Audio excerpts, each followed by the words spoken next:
मांगत तुलसीदास कर जोरे, बसहूँ राम सिय मानस मोरे। कैसा है यह राम का नाम, कैसी है इसकी महिमा। इन सब बातों पर जो प्रकाश तुलसीदास जी डाल रहे हैं, अन्य भला कौन डाल सकता है। क्योंकि जिसकी आत्मा ही राम के रंग में रंग चुकी हो, राम के रस से जिसकी वाणी सराबोर हो, वही राम की महिमा का गुणगान करने का अधिकारी है और वही कर भी सकता है।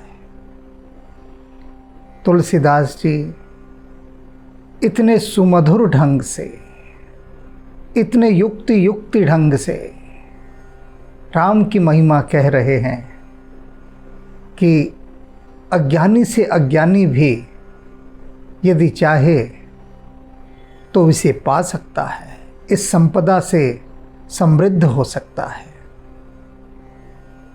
आज राम नाम की इसी कड़ी में तुलसीदास जी कुछ और बातें भी बता रहे हैं। कली नाम काम तरु राम को, कह रहे हैं कि देखो भैया, ये है कलयुग, और इस कलयुग में जो राम का नाम है ना, वह कल्प वृक्ष है। क्यों कल्प वृक्ष है? कल्प वृक्ष की एक विशेषता होती है, जो मांगो वही मिलता है। कुछ भी मांग लो, कोई फर्क नहीं पड़ता, सब कुछ देता है। और वही राम का नाम है, सब कुछ देता है। सच्चे साहिब मेरे, क्या नाही घर तेरे। सब कुछ है, सब कुछ। कैसा है ये कल्पतरु का नाम? दल निहार दारिद्र दुकाल दुख, दोष घोर घन घान घाम को। ये गरीबी को दूर करता है। सबसे बड़ा कष्ट तो गरीबी है, उसे निवार देता है, दूर कर देता है। राम का नाम आते ही जीवन से गरीबी चली जाती है, ये बात याद रख लेना। कोई गरीब नहीं रह सकता। जिसके पास राम नाम की संपदा आ गई, फिर गरीबी का उससे कोई लेना देना नहीं। हर तरह की गरीबी दूर हो जाती है उसकी, भीतर की भी और बाहर की। बाहर भी वह गरीब नहीं रहता। राम कोई कमी नहीं रहने देते उसे। दुकाल, अकाल, राम का नाम हो तो अकाल भी नहीं पड़ता। किसी भी प्रकार की कोई कमी नहीं रहती। अकाल का ये अर्थ समझ लीजिए। दुख दोष, सभी प्रकार के दुखों का निवारण, दोषों का निवारण, ये राम नाम की ऐसी संजीवनी है कि इन सारे पापों को, विषादों को, दुखों को, सबको दूर कर देती है। घोर घन घाम को, और ये जो भयंकर घटा छाई हुई है ना अज्ञान की, इस अज्ञान रूपी घटा को भी राम का नाम छांट देता है। और घाम को, ये जो दुखों का, कष्टों का, विषय वासनाओं का ये जो चमकीला सूरज निकलता है, तपा देता है सब कुछ, उससे भी राम का नाम मुक्ति दिला देता है। उस तपिश को तपिश नहीं रह जाने देता, शीतलता में बदल देता है। नाम लेत दाहिनो होत मन बाम विधाता बाम को। वह जो विधाता विपरीत हो गया है, कहते ना कि भगवान जैसे मुख मोड़ के बैठे हैं, तो वो जो विधाता है, विधि लिखने वाला, लेखा लिखने वाला, भाग्य लिखने वाला, वह विधाता और उसका मन दोनों विपरीत हुए पड़े होते हैं, लेकिन वे भी राम का नाम सुनकर अनुकूल हो जाते हैं। कहत मुनीस महेश महात्म, उल्टे सूधे नाम को। अब कहते हैं कि देखो, राम नाम की महिमा दो जनों ने सबसे अधिक गाई है, तुलसीदास जी कह रहे हैं। पहली तो गाई है मुनियों में जो श्रेष्ठ हैं भगवान वाल्मीकि, उन्होंने, और उन्होंने राम नाम की महिमा उल्टे ढंग से गाई है। वे पहले व्याघ्र थे, शिकारी थे। मरा मरा मरा मरा मरा बोल के उल्टे नाम की महिमा। राम नाम कैसा है? जो उल्टा बोलता है वो शिकारी से ब्रह्म ऋषि बन जाता है। बताइए, ऐसी प्रमोशन कभी सुनी है कि जो डाकू हो, हत्यारा हो, शिकारी हो, जिसका कोई संबंध नहीं ज्ञान से, शिक्षा से, ध्यान से, और वह ब्रह्म ऋषि बन जाए और उल्टा नाम जप कर। मजे की बात देखिए आप, महिमा राम नाम की उल्टा जपने से। राम नहीं जपा, मरा जपा, उल्टा जपा। तो जो मुनियों में श्रेष्ठ हैं भगवान वाल्मीकि, उन्होंने राम नाम की महिमा उल्टे ढंग से बताई। अब कितना चमत्कारिक नाम होगा ये, कि जिसको उल्टा जपने से ऐसी प्राप्ति होती है कि लोग भगवान कहने लगते हैं, भगवान कहने लगते। इससे ऊपर तो कोई उपलब्धि हो ही नहीं सकती उल्टा जपने से। और सीधा जपने से, सीधा जपने की जपना किसने बताई महिमा? महेश, भगवान शिव ने। भगवान शिव ने भगवान राम का नाम सीधा जपने की महिमा बताई। कैसे बताई? सागर का मंथन हुआ, विष निकला। अब हुआ कि भाई विष कौन धारण करेगा? कालकूट विष था नाम उसका। ऐसा विष था जहां गिर जाए वहीं भस्म कर दे सब कुछ। सभी ने मना कर दिया लेने से, हमें नहीं चाहिए, ले जाओ। देवताओं ने मना किया, राक्षसों ने कहा हमें बेवकूफ़ समझा है क्या कि हम जहर पी लें? वाह, हमें नहीं चाहिए। तो अब क्या करें भाई उस विष का? कहीं तो रखेंगे, कहीं तो कोई ठोर ठिकाना हो, वरना उसकी रेडिएशन सब कुछ तबाह कर देगी। जो परमाणु रिएक्टर होते हैं, उनका जो कचरा होता है वो भी ऐसे नहीं फेंका जाता। उसके कचरों को भी पता नहीं कितने मजबूत कंटेनरों में भरकर ज़मीन में गाड़ा जाता है, बहुत गहरे, कि कहीं उसकी रेडिएशन से धरती को नुकसान ना हो। तो कालकूट, ये तो सबका बाप, कौन ले, कौन स्वीकार करे? तब भगवान शिव ने उसे पीना स्वीकार किया। और कालकूट जैसे ही उनके कंठ तक गया तो उन्हें ध्यान आया कि अरे, हृदय में तो प्रभु श्री राम बैठे हैं, और अगर ये नीचे गया, उतर गया, तो कहीं उनको कष्ट ना हो। इसलिए राम का नाम जपते हुए, सीधा नाम जपते हुए भगवान राम का, राम राम राम, भगवान शिव ने उसे कंठ में ही रोक दिया। तो ये राम नाम की महिमा थी, जिसने भगवान शिव को बिना कोई क्षति पहुंचाए उस विष के प्रभाव को कंठ तक ही सीमित कर दिया, और भगवान शिव नीलकंठ कहलाए। ये राम नाम सीधा जपने की महिमा है कि कोई विष असर नहीं करता, कोई विष। भलो लोक पर लोक तासु जाके बल ललित ललाम को।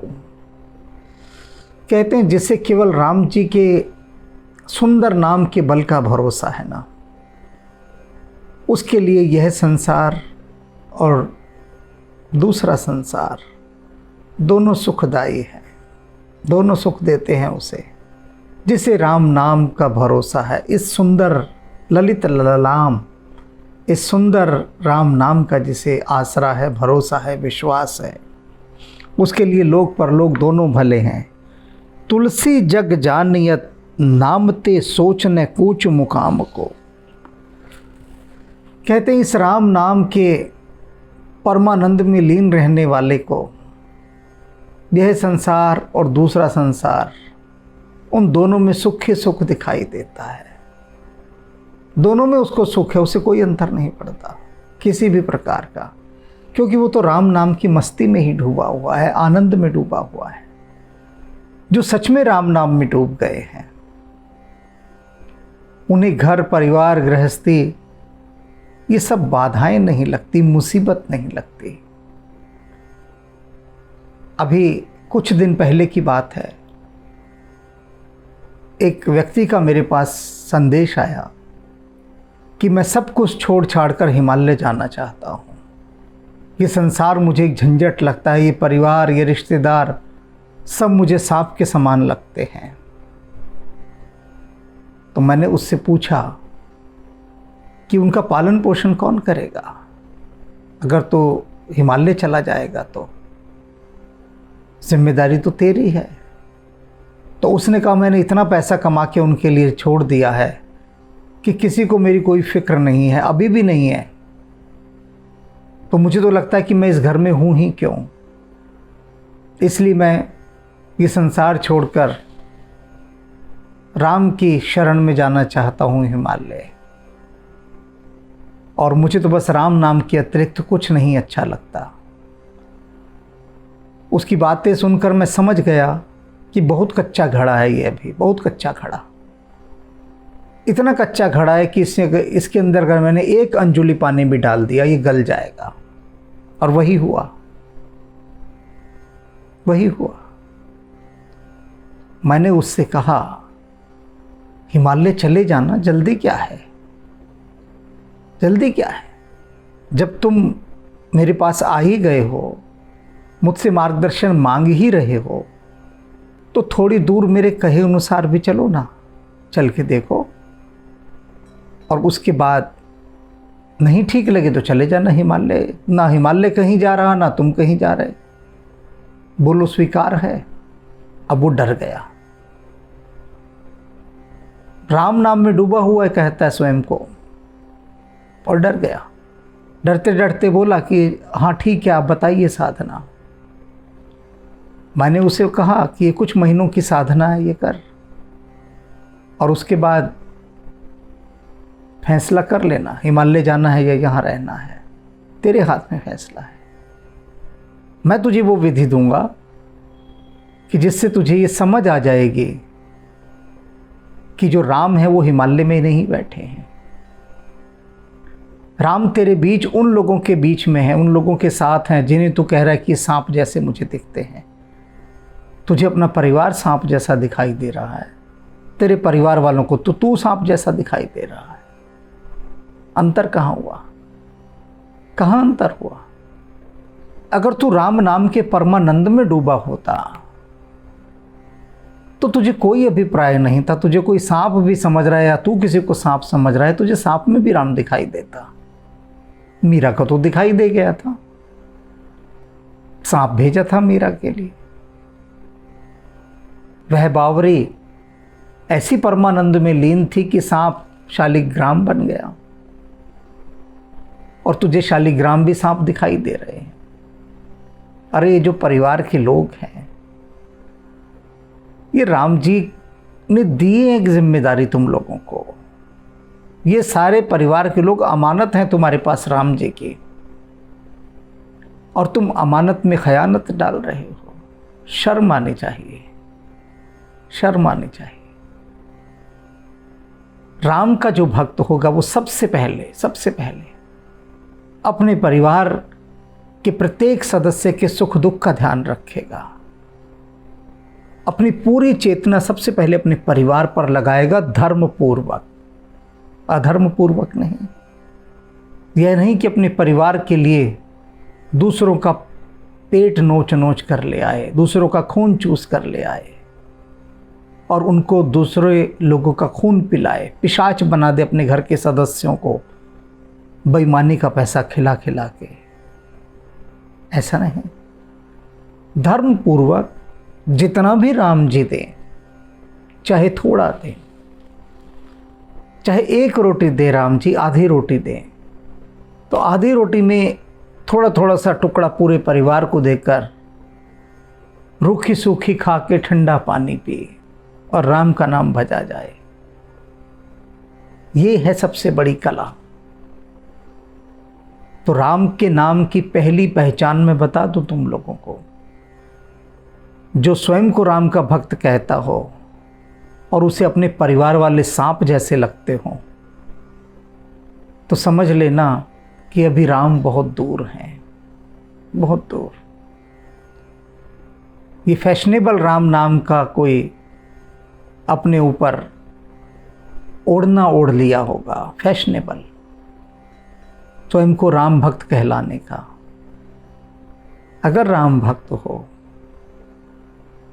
तो सबसे पहले तुम्हें अपने परिवार के प्रत्येक सदस्य में राम ही दिखना चाहिए। शुरुआत तो वहां से है। वहां ना तुम्हें दिखा, अपनी पत्नी में तुमने सीता को ना देखा, अपने पति में तुमने राम को ना देखा, अपने भाइयों में तुमने भरत लक्ष्मण शत्रुघ्न को ना देखा, तो क्या देखा? कुछ ना देखा। तो इसलिए राम नाम के परमानंद में मगन हो जाओ और उसके बाद देखो चहुं ओर राम मुस्कुराते दिखाई देंगे और फिर तुम्हें किसी पर भी नाराजगी नहीं होगी, गुस्सा नहीं आएगा, सब प्यारे लगेंगे, सब प्यारे। सतबार नमन गुरुदेव, सौ बार नमन गुरुदेव, सतबार नमन गुरुदेवा, सौ बार नमन गुरुदेवा।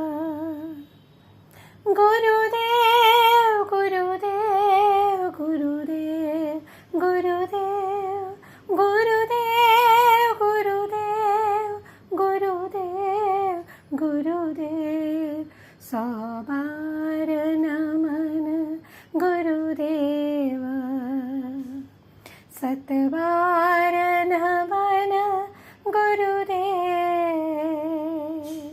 गुरुदेव गुरुदेव